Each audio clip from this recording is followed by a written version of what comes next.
Bonjour et bienvenue sur Design My Career. C'est le podcast qui vous accompagne pour développer sereinement votre carrière dans les métiers du design et de l'innovation sociale. Aujourd'hui, on se retrouve pour parler de comment candidater efficacement à des offres d'emploi.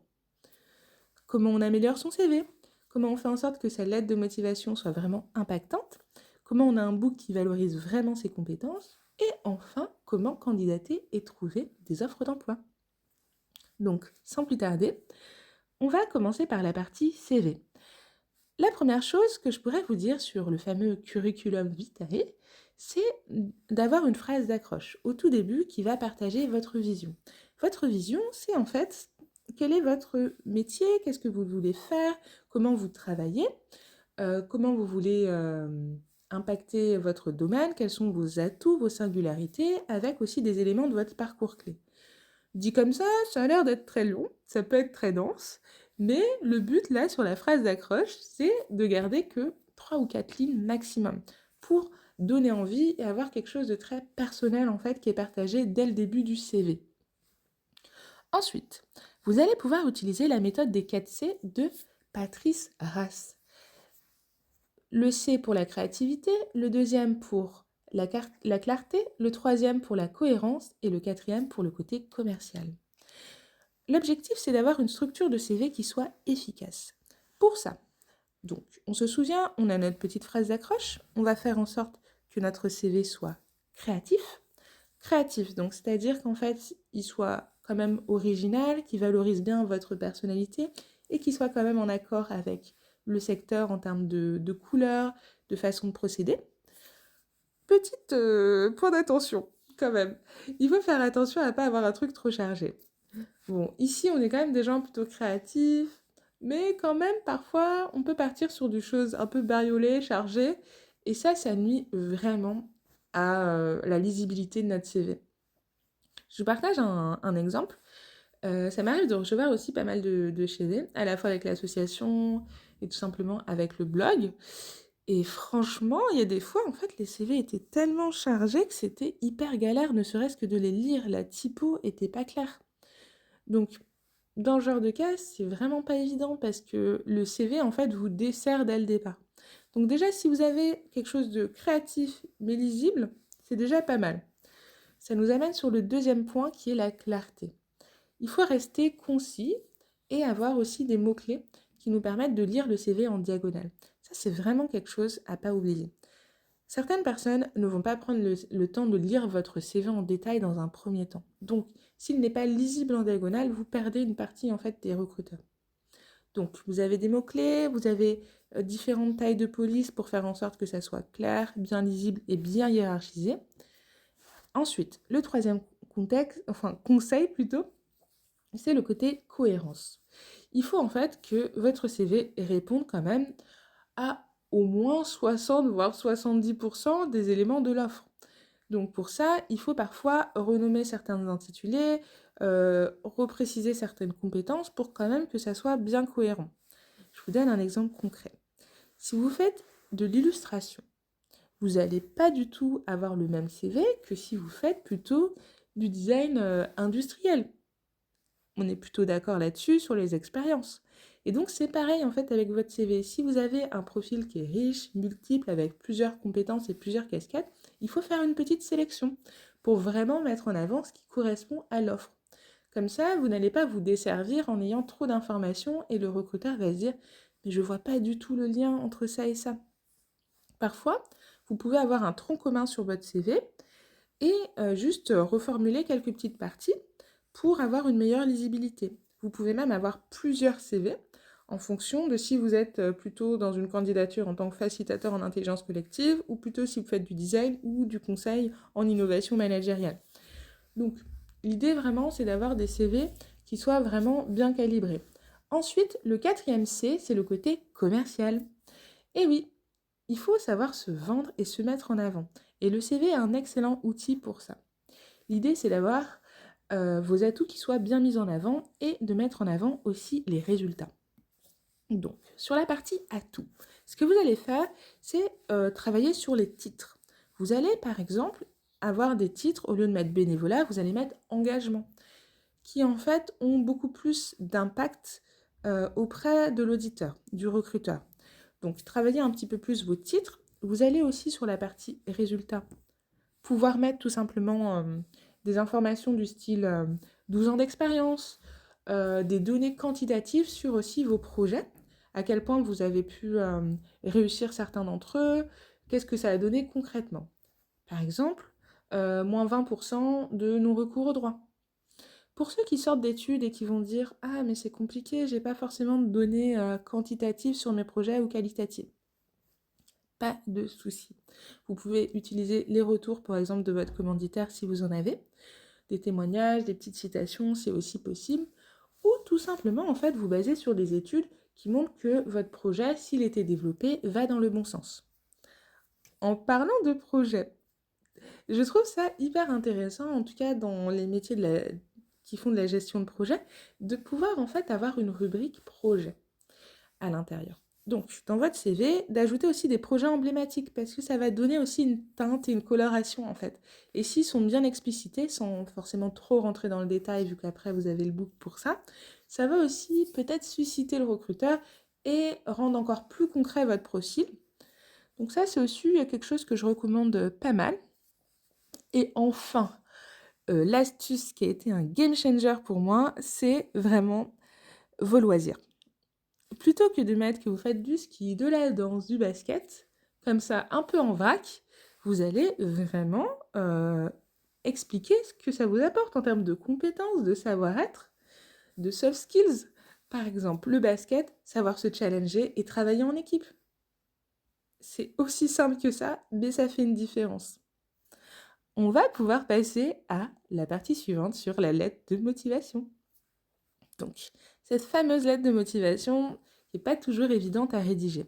Je vais vous partager une structure qui fonctionne super bien.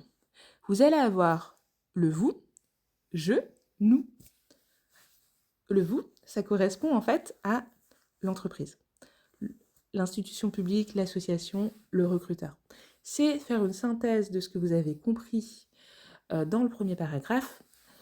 Comme ça, en fait, vous allez vraiment montrer, j'ai bien compris votre offre, voilà comment je souhaite me positionner dessus. Ça permet aussi d'expliquer les motivations pour votre candidature. Donc ça, c'est très important.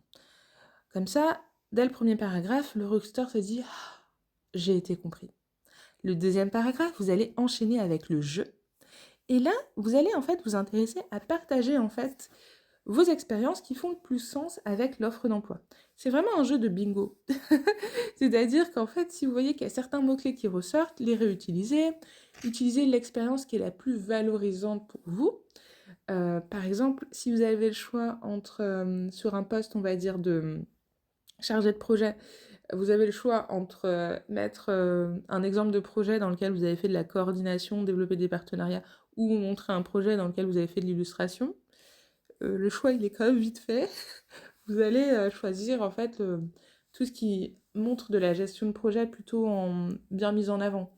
Par contre, l'illustration, si vous faites un bon parallèle, montrer que vous avez des compétences supplémentaires, ça peut être aussi intéressant. Tout est une question d'explicitation. Comment vous racontez, comment vous faites du storytelling avec en fait votre parcours professionnel. Donc après, sur la partie jeu, une fois qu'on a bien valorisé ses compétences, ses atouts, sa singularité et son parcours, vous allez pouvoir passer à la partie nous. C'est souvent la partie qui est pas très bien rédigée ou qui est souvent en fait sous quelques lignes. Voilà, c'est la partie en fait qui sert à expliciter comment vous allez travailler ensemble. C'est la partie projection, nous, ensemble, tous les deux.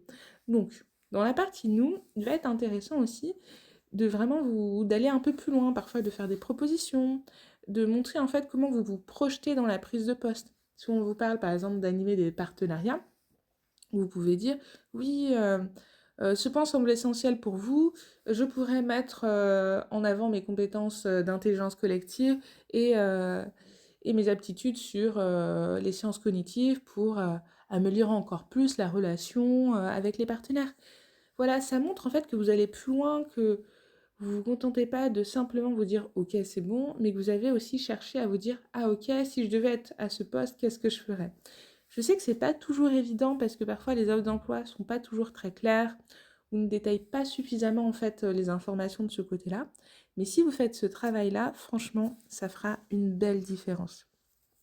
Une autre petite précision, votre CV et votre book et votre lettre de motivation sont des éléments différents, donc il ne faut pas vous répéter dans les trois. Pour la lettre de motivation, par exemple, vous n'allez pas vous amuser à répéter à chaque fois alors j'ai fait telle école, j'ai fait nanana, j'ai fait tel parcours. Si votre CV est bien fait, c'est déjà lisible. Donc il faut vraiment aller sur des choses complémentaires. Une autre petite anecdote. Alors, ce qu'il faut savoir, c'est que certains recruteurs sont vraiment frileux au niveau des jeunes diplômés ou des personnes qui ont 1 à 2 ans d'expérience. Et du coup, si vous commencez vos lettres de motivation par jeune diplômé de telle école, alors là, certains, ils hérissent les poils directs. Ils vont vous considérer comme junior. Alors qu'en fait, vous ne l'êtes pas forcément. C'est pas pour autant que vous avez fini vos études que vous êtes un profil junior. Peut-être qu'en parallèle, vous avez aussi développé une expertise, fait d'autres choses. Mais en fait, ça leur envoie un signal comme quoi vous ne vous présentez pas comme un professionnel. Je vous explique. Imaginez que vous avez 5 à 10 ans d'expérience. Il ne vous viendrait pas forcément à l'idée de dire fraîchement diplômé de nanana. Donc, comportez-vous comme un professionnel et ne mettez pas cette phrase. C'est déjà visible en fait dans votre CV. Et utilisez plutôt cette phrase d'accroche de départ pour vraiment mettre en avant vos aptitudes, votre singularité, votre motivation. Ça, c'est quelque chose qui va vraiment, vraiment vous aider. Hein. Enfin, on peut passer sur la partie book. Le fameux book ou portfolio pour les intimes. Je vous propose 4 façons de le structurer. Ça, c'est des façons que j'utilise à titre personnel. Je vous explique un petit peu pourquoi. Parce que je me suis rendu compte que, en fait, il y a beaucoup de personnes qui font un portfolio de projets.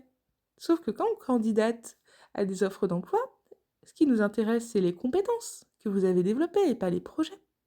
Ou sinon, pour ça, vous avez BN, ce qui est très bien. C'est pas une veille d'inspiration qu'on veut, c'est vraiment vos compétences, vos méthodologies, vos savoir-faire, vos savoir-être.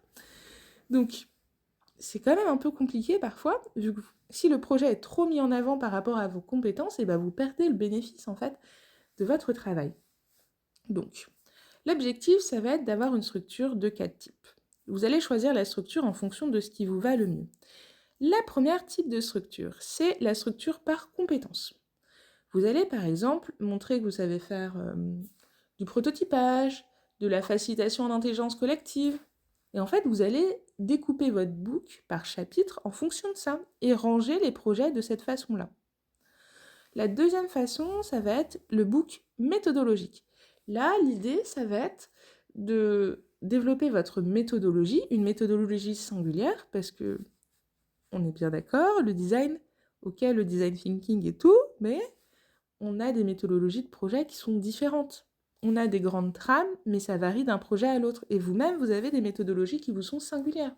Certains sur des phases d'immersion, donc de moments où on va sur le terrain, on recueille les besoins, vont avoir des démarches qui s'appuient sur de la sociologie, d'autres c'est de l'anthropologie, d'autres c'est des démarches de sciences cognitives, d'autres même en fait ça peut être tout simplement se baser sur pas mal d'études ou travailler sur le recueil de la parole. Et en fait c'est là où se situe votre singularité. Vous n'allez pas fonctionner comme le voisin et donc c'est important de le montrer et de pas simplement vous dire ah immersion, idéation, prototypage, allez hop.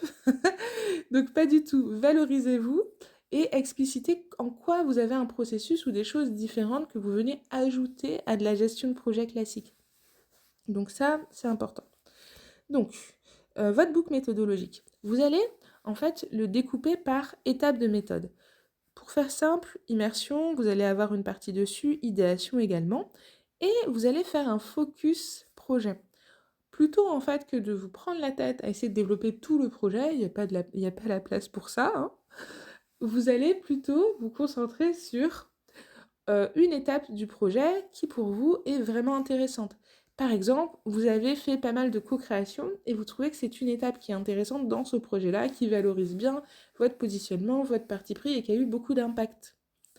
C'est une structure en fait qui vous permet vraiment de focuser et en même temps d'avoir tous les projets à la fin qui vont valoriser la méthodologie que vous avez, sans pour autant les détailler intégralement.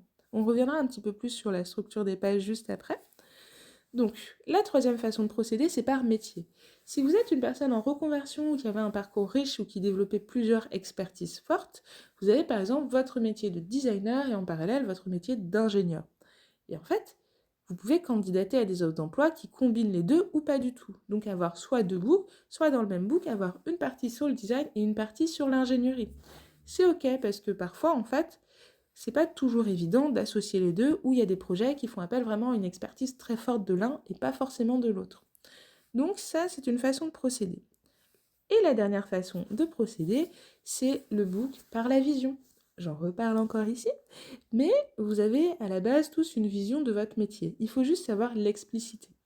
Donc vous pouvez vous baser sur votre mémoire, sur la récurrence. Les récurrences en fait dans la façon dont vous menez des projets, ça va participer à votre vision. Et en fait, structurer votre book par votre vision. Je vous donne un exemple. Par exemple, si un des axes de votre vision, c'est développer des innovations partagées, ok, et ben en fait, vous allez structurer vos projets et vos compétences en mettant une partie sur ça. Donc avoir toute une partie sur comment vous faites en sorte pour travailler en fait du projet à son essaimage et après aller sur de l'open source potentiellement. Donc ça, c'est un premier point sur la vision. Le deuxième point sur la vision, c'est que si votre vision est forte et très claire, et bien du coup, ça vous permet aussi de faire le tri très facilement. Les gens qui sont alignés avec votre vision feront appel à vous, ceux où ce n'est pas le cas, et bien au moins vous ne perdrez pas de temps. Donc, vous l'aurez compris. L'idée, c'est soit de structurer son book avec ses compétences en faisant des chapitres, soit avec une méthodologie qui vous est personnelle, soit par métier, soit par vision. Une fois que vous avez ça, pour chacune des pages, ce qui va être intéressant, c'est d'avoir des systèmes de mots-clés qui permettent de lire en diagonale. Vous avez compris, c'est le grand mot-clé. Ensuite, vous allez avoir également une partie qui est un résumé du projet et bien sûr, on n'oublie pas la partie impact, concrètement ce que ça a donné. Si vous avez dans votre projet en fait des réalisations concrètes, n'hésitez vraiment pas à les partager. Donc si ça a été développé par la suite, c'est vraiment le moment de l'expliciter. Si vous êtes vraiment dans un stade de votre carrière où vos projets sont développés et que vous avez pu faire une démarche d'évaluation d'impact, et bien partagez aussi ces résultats. Ça donnera encore plus de crédibilité sur ce que vous proposez. Vous pouvez aussi avoir des verbatims, donc des citations, que vous allez intégrer à l'intérieur. Aussi, l'idée, c'est d'utiliser les légendes efficacement. Vous allez pour cela, sur vos légendes, vraiment expliquer en fait l'image et vous en servir pour apporter du complément d'information. Pas juste mettre atelier de co-création. Voilà, ça se voit quand même généralement. On voit des gens autour d'une table ou avec des post-it ou des outils. Vous allez mettre atelier en fait de co-création, comment faire émerger des idées dans un groupe hétérogène. Là, ça apporte une information supplémentaire. Donc, c'est un petit peu ce que je commençais à vous expliquer avec le transmédia. Le transmédia vous permet de créer un univers cohérent. C'est-à-dire que si je prends l'exemple de Harry Potter, vous voyez, il y a les livres, il va y avoir également les films, les jeux vidéo. Et en fait, dans Harry Potter, vous avez un univers qui est cohérent. On va dire, peu importe sur quel support vous êtes, vous arrivez à peu près à vous situer. Et là, c'est pareil entre votre CV, votre lettre de motivation et votre book. Ça fait partie de votre univers. Il faut que ces trois éléments soient bien complémentaires. Par exemple, idéalement, dans votre lettre de motivation, si vous faites référence à un projet du book, eh ben, ce projet doit vraiment soutenir l'explication que vous avez pu donner dans la lettre de motivation ou faire des liens. Vous pouvez aussi même, en plus du book, avoir un lien vers un site internet pour avoir plus d'informations. Pareil sur le CV, si vous avez par exemple des dates ou des éléments clés à partager, vous pouvez aussi y faire référence dans le book. Comme ça, vous avez une sorte de maillage entre ces éléments qui font que c'est très bien construit.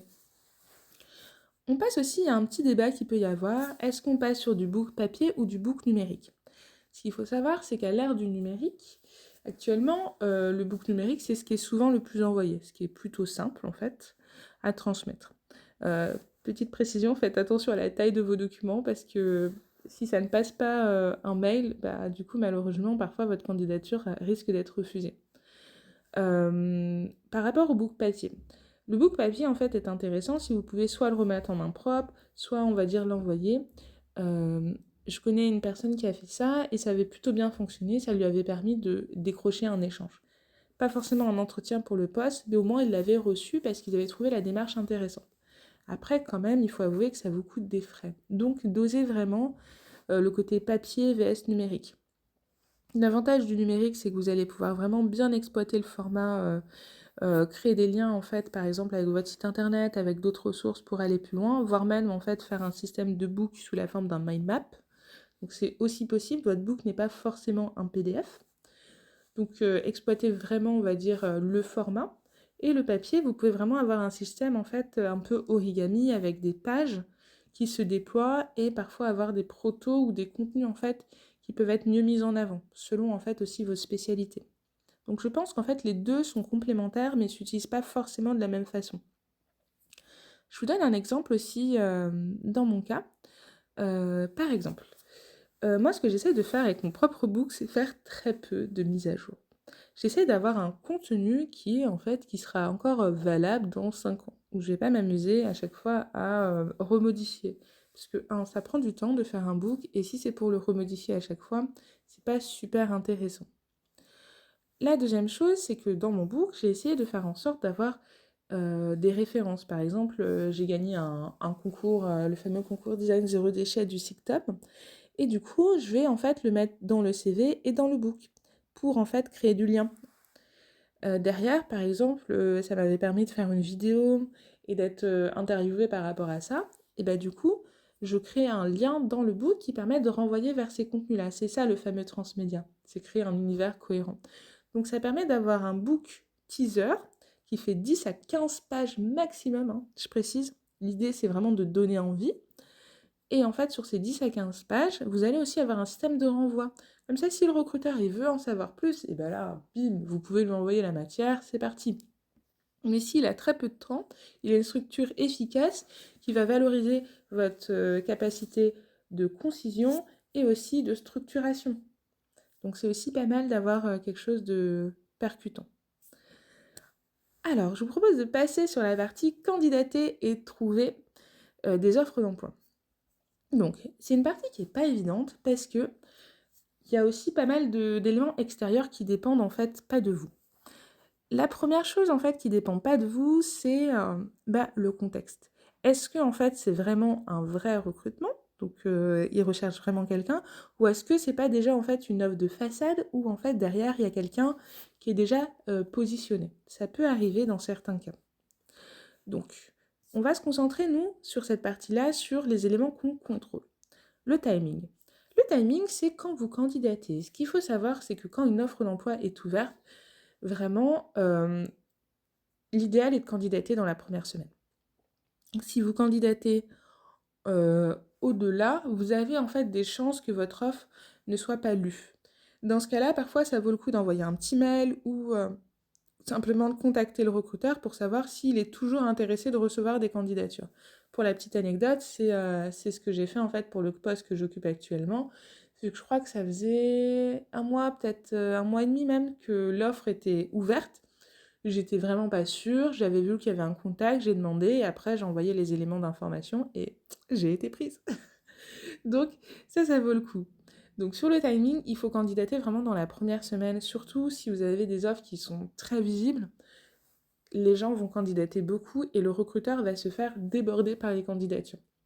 Donc ça peut vraiment parfois, pour certains, en quelques minutes, avoir une centaine de demandes en fait. Donc ça c'est bon à savoir. La deuxième chose aussi que moi j'ai faite quand j'étais vraiment en recherche d'emploi, c'est d'avoir une lettre de recommandation, j'en avais même plusieurs. Ça peut être des lettres de recommandation que vous avez liées à un ancien employeur ou ça peut être un enseignant aussi, ça peut être une personne avec qui vous collaborez régulièrement qui recommande vos compétences et on va dire se porte entre guillemets garant de ce que vous savez faire. Donc qui met en jeu aussi sa réputation. Donc ça, c'est aussi pas mal parce que ça va permettre à la personne, au recruteur, s'il a un doute entre deux candidats, parfois de pouvoir appeler la personne en question pour avoir des informations sur votre profil. Donc en fait, tout ce qui vous donne un avantage, il faut le prendre, il faut le faire. Également, sur ces fameuses lettres de recommandation. Pensez bien, parce que pareil, une autre anecdote d'une proche à moi, il faut en fait demander les lettres de recommandation, qu'elles soient faites vraiment sur du papier à en tête, le papier de l'entreprise ou le papier de l'institution publique, avec potentiellement un tampon si c'est possible. Parce qu'en fait, certaines personnes vont considérer que votre lettre de recommandation qui est faite sur un Word tapé, et ben en fait elle est fausse. Euh, c'est super en fait gênant parce que dans ce cas-là, vous êtes perçu comme un faussaire. Voilà, c'est arrivé à un de mes proches alors que sa lettre n'était pas du tout fausse, c'est juste que en fait la personne lui avait fait sur un Word sur le moment. Donc voilà, pensez un petit peu à ça peut vous éviter en fait des petites déconvenues et d'être un peu frustré sur le moment. L'autre chose qu'il faut savoir sur les candidatures, c'est qu'il va être important de structurer votre réseau. Votre réseau vous permet d'avoir des informations en avance ou sinon d'avoir des informations complémentaires sur l'offre. C'est-à-dire que quand vous allez voir par exemple que telle structure recrute, si vous connaissez la structure ou une personne qui y travaille, vous pouvez demander des précisions. Quel est le contexte? Pourquoi en fait ils recrutent? Est-ce que c'est urgent? Est-ce qu'ils recherchent d'autres compétences? Parce que parfois sur l'offre, ils vont se focaliser sur certaines compétences. Et en fait, vous vous rendez compte qu'il y a un deuxième poste sur lequel ils vont candidater, qui vont ouvrir prochainement.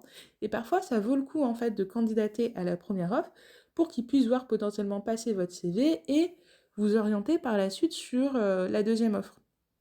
Ça arrive plus souvent qu'on ne le pense. Et c'est un truc qui n'est pas souvent hyper évoqué. Voire même certaines structures, c'est un truc aussi qui est un peu particulier, ouvrent, on va dire, une seule offre, alors qu'en fait, ils recrutent plusieurs postes. Ça peut arriver, donc voilà, essayez parfois d'avoir un peu des informations en avant-première. Donc pour ça vaut le coup de développer son réseau, de bien se renseigner, de suivre les actualités de la structure aussi, soit sur ses réseaux sociaux ou son site internet. Et également, je parlais un petit peu de l'aide de recommandation. Votre réseau vous permet aussi d'avoir accès à un tiers de confiance.